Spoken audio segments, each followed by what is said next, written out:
What's up, peeps? Let me make sure. Checking. Cool.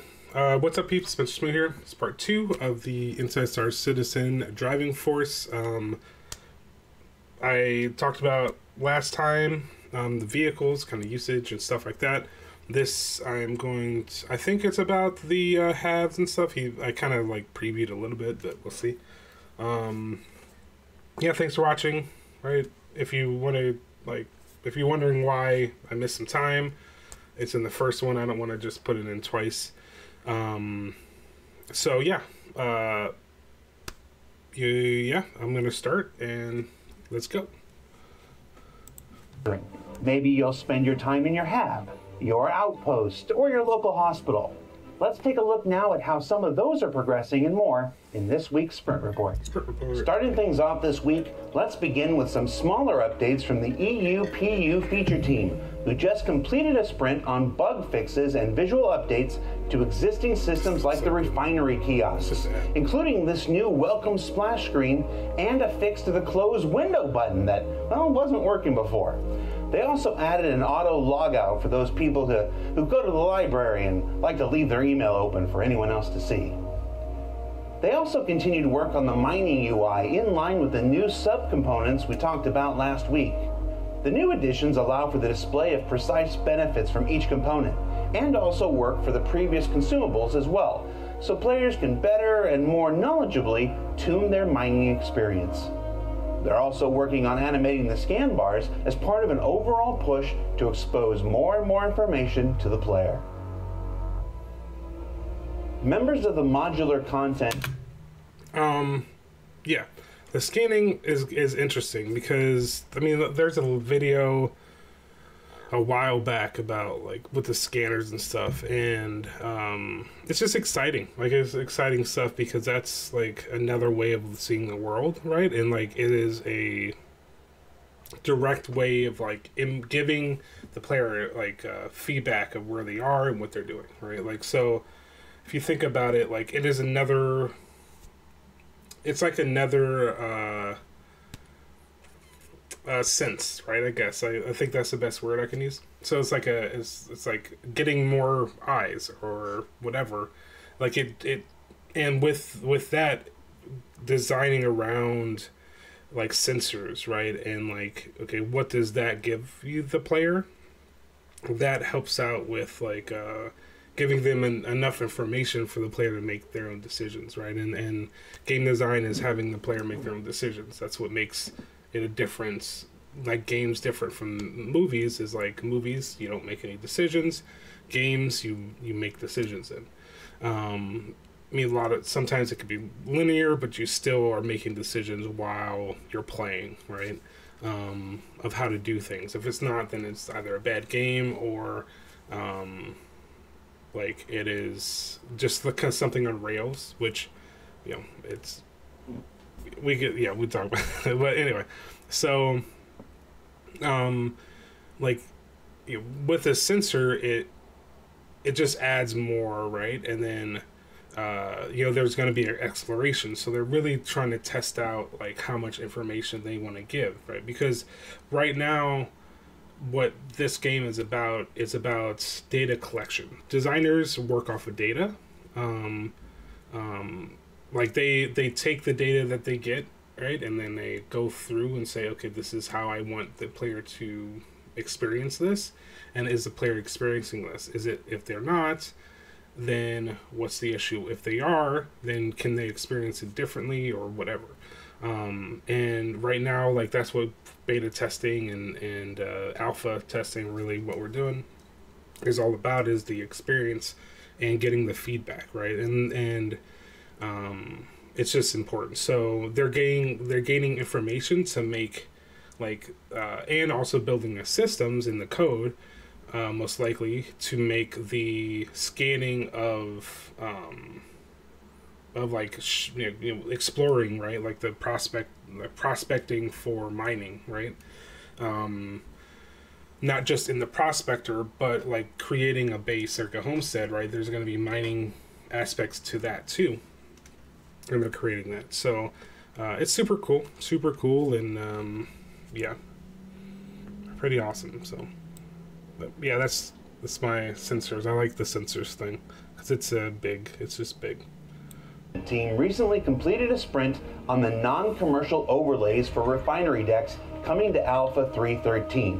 What you're seeing here at the moment is a pre-lighting pass, which always does a lot to sell the proper mood and atmosphere of industrial areas like this. What they did here was take some of the more common traversal areas in several of the stations and began ripping out many of the adverts that were present, exposing more of the layered industrial guts that were previously hidden to the player from underneath.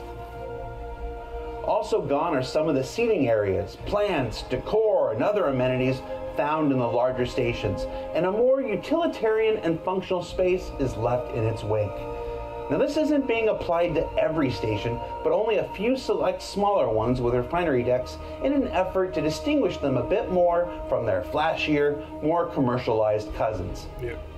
Now, it may be a bit flat looking at the moment, but once the lighting pass changes are in, it'll begin to bring out the personality a bit more in these smaller, more industrialized stations.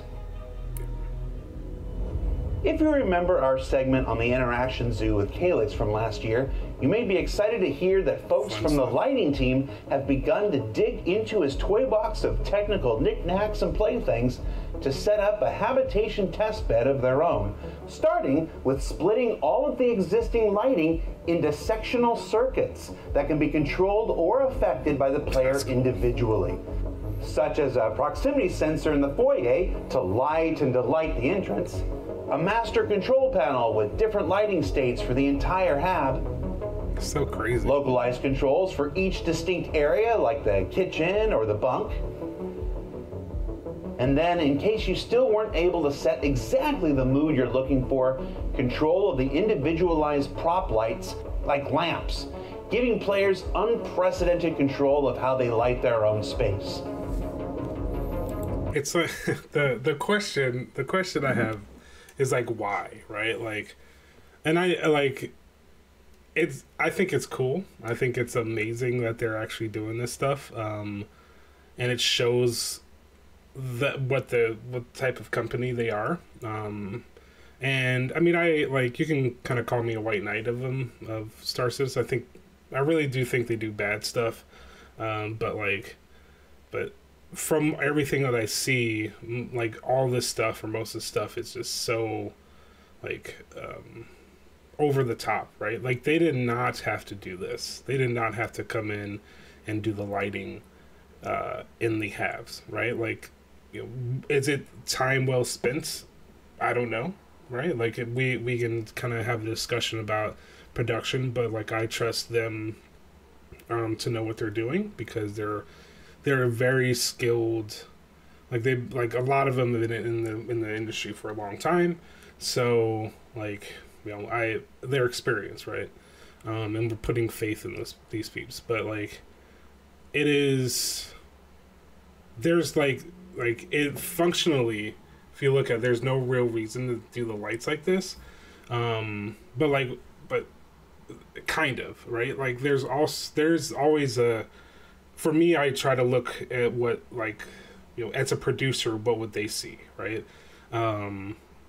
You know, because the producer is the one that says, you know, it's like yay or nay, right? They're like, yo, like, this is a great idea, guys, but the thing is that it's not in the schedule. One, I mean, does Star Citizen have a schedule? Like, that's a question, right? But, you know, it's, and I could talk about that a little bit more, but like doing this, right? Like this is a good test bed, right? To being able to apply it to other stuff, right? Lighting is extremely important. Like it helps you see the place a certain way. It's like people who actually like legit are like artists or lighting designers, right? And it's just amazing. But anyway, so this stuff, like, additionally, what this can do and what will help to do is, like, with the ships, like, you have it, like, being able to, like, play around and create systems, different circuits and stuff, creates it for like the ships, right, that they're gonna make in the future, and honing in and getting into like what do they want, right? If they can do it in the hab, they can do it in the ship, right? They can do it in the stations, right? Like they can do all of that, and it's very just like it is connected, right? But it's just like, is this the time to do it? I mean, if it helps them get to the next goal, and sometimes like I say, game design is about tackling the lowest hanging fruit and highest hanging fruit at the same time, and kind of meeting in the middle, right? Like there's some super hard stuff they're working on, and then there's some not so hard stuff they're working on. So anyway, with all that said, I think it's super cool. Like it's so, because it's all about customization, right? That's what they want. Is like right now it's all, everything's the same, but we're getting to a point in the game of which all of the baseline things are in a way, like ships are in, right? Halves are in. They still need those systems, but like they can work on the customization while they're creating those systems. And you know, like the wear and tear on your ship, right? They're working on that because they have the ships in. Like they don't have every ship in, but they have the ships in.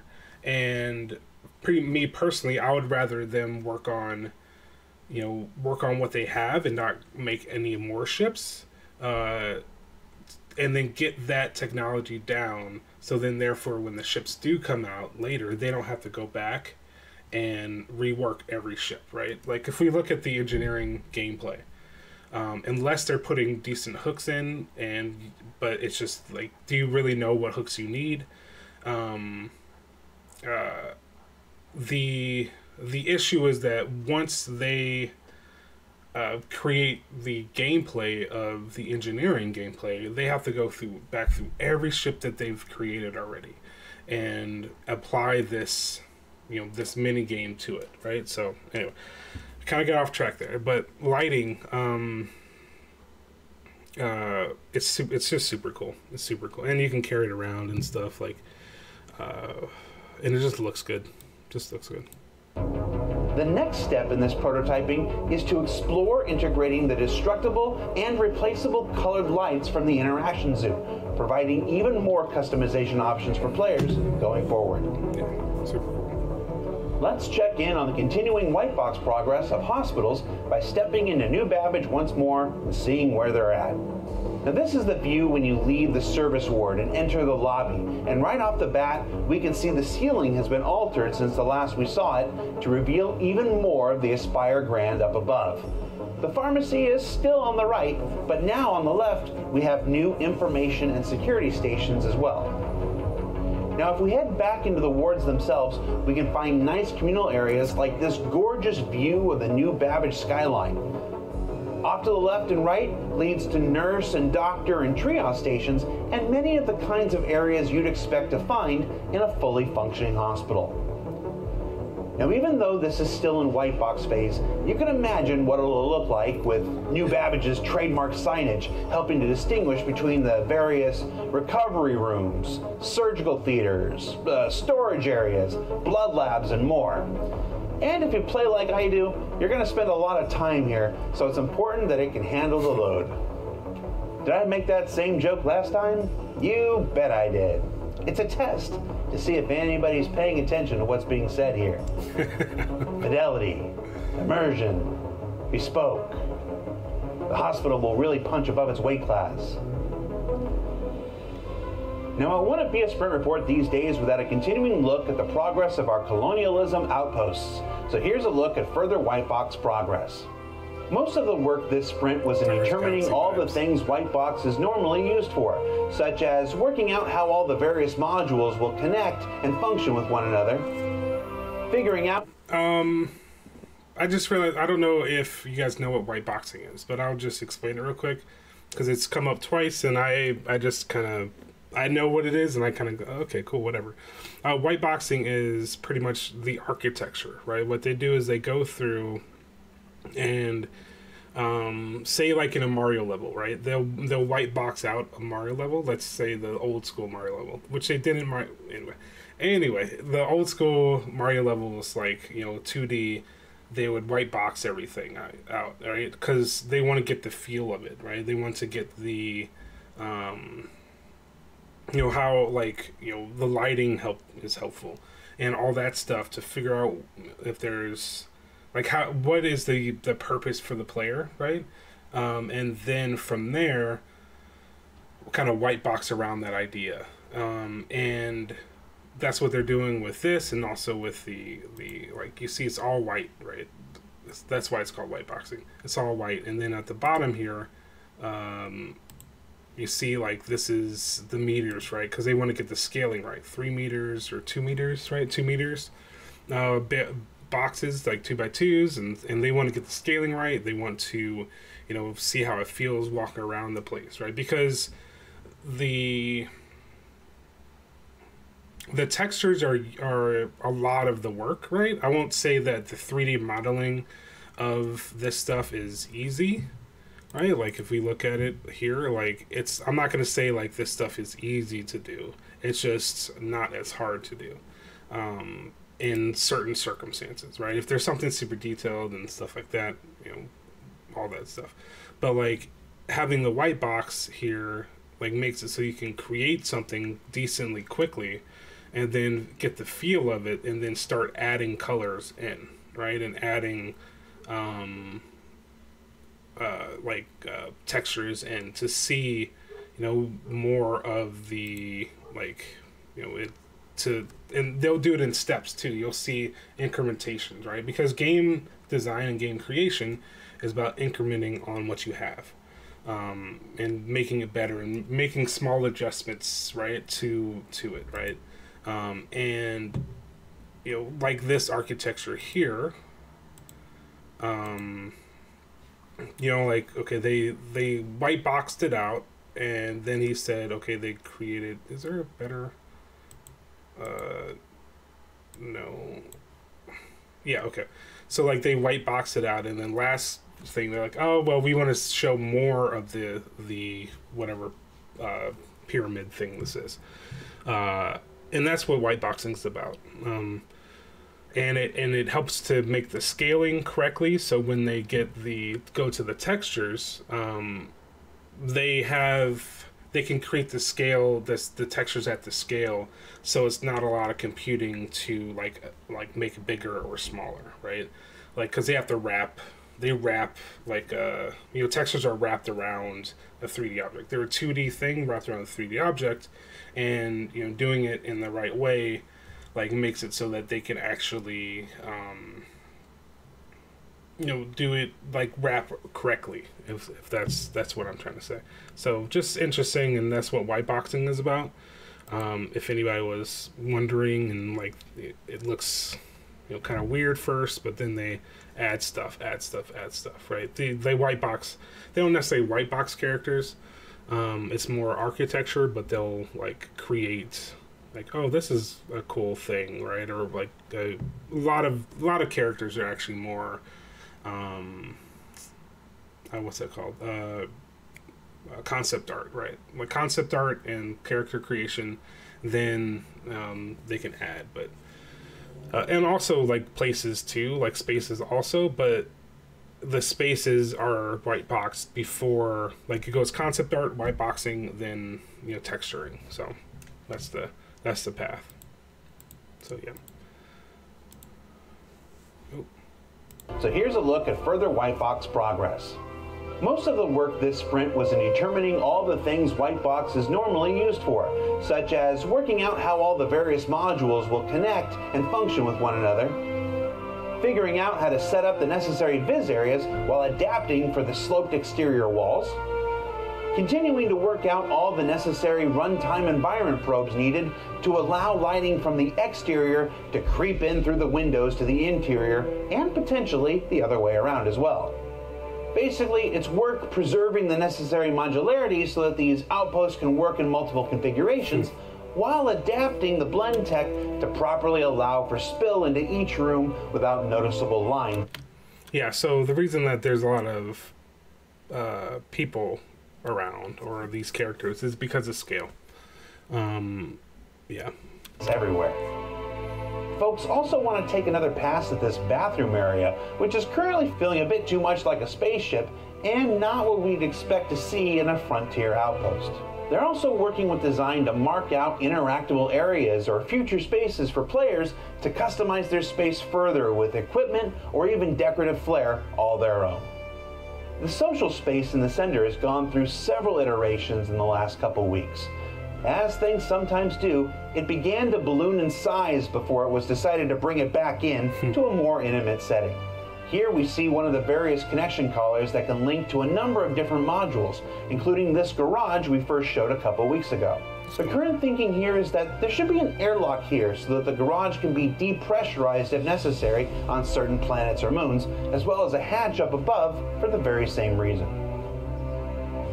Ultimately, it's just nice to follow along with the continued progress of these outposts that'll first be used in NPC settlements across Stanton and Pyro, and then eventually be rolled out to player use after that. Yeah. Super. Finally, before we let you go this week, there are sprints, and then there are tiny experiments devs do from time to time to see what's possible.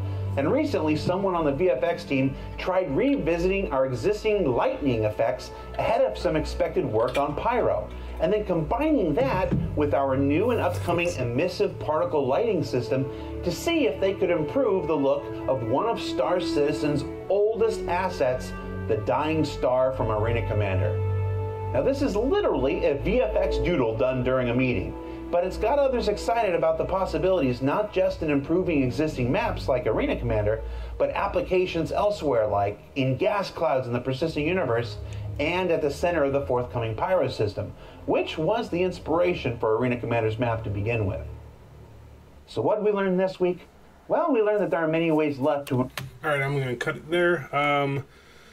Super cool stuff. White boxing. It's good to see progress on that stuff because it's, you know, it's just good to see progress. And also the homestead's just, I just have the Star Wars Galaxy vibe. Like I used to play Star Wars Galaxy. I loved it. Like we just had a place and stuff. It was just so cool. And looking forward to that. That's like the building. I'm a builder. I like building stuff. And that's like what I am most interested in of the gameplay. And I don't know what it's going to look like, but hopefully it's cool. So, yeah, thanks for watching. See you guys next time. I'm going to upload this right after the other one because I got some feedback. If you guys have more feedback, just put it down there in the comments. Appreciate it. Appreciate anything. Good, bad, ugly. If I need to improve on stuff, that's always good. And yeah, I'm gonna try to get into the game. I haven't played in a while. I've been kind of just looking at it from the outside, but I want to get back into it. I'm not gonna stream because it's just too much for me. Like it's too. I liked it. It was fun, but it's just like time wise and like forcing myself to play. Like it just is not for me. I don't think so.